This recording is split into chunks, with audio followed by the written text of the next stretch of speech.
আজকের রেসিপি আম মাখা।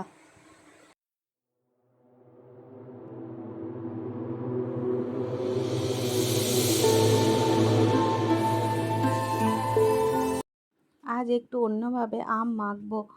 আমটাকে আমি প্রথমে ছাড়িয়ে ধুয়ে নিয়েছি। এবার আমি এই ছোলাটা দিয়ে ভালোভাবে ছুলে নেব এবং এখানে দেখুন আধখানা কাঁচা লঙ্কাকে আমি ভালো করে থেতো করে রেখে দিয়েছি হামালদিস্তায়। আর এর সঙ্গে দেব আমি বিট নুন, নুন, চিনি, লঙ্কার গুঁড়ো, চাট মশলা, গোলমরিচের গুঁড়ো, একটু ভাজা মশলা আর ধনেপাতার চাটনি। ধনেপাতার চাটনি রেসিপি আমার চ্যানেলে আগেই দেওয়া আছে।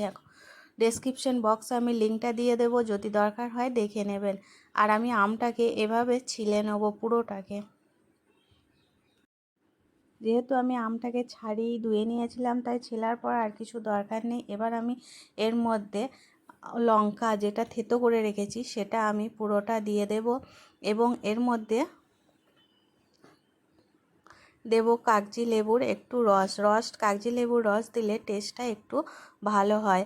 আর দেব ধনেপাতার চাটনি, যে আর নুন, চিনি, লঙ্কার গুঁড়ো, ভাজা মশলা, চাট মশলা, গোলমরিচের গুঁড়ো, এগুলো সব দিয়ে দেব। দিয়ে ভালোভাবে এটাকে মাখিয়ে নেব।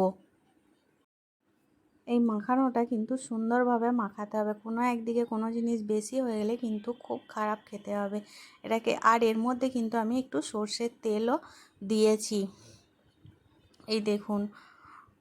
দিয়ে ভালোভাবে মাখিয়ে এটা এবার পরিবেশনের জন্য তৈরি হয়ে গেছে আমার আম মাখা। তাহলে এইভাবে একবার বাড়িতে আম মেখে দেখুন কেমন লাগলো, আর কমেন্ট বক্সে অবশ্যই জানাবেন। ভালো লাগলে আমার চ্যানেলটিকে সাবস্ক্রাইব করবেন, লাইক করবেন, কমেন্ট করবেন আর শেয়ার করবেন। তাহলে দেখা হচ্ছে পরের দিনে পরের ভিডিওর সাথে।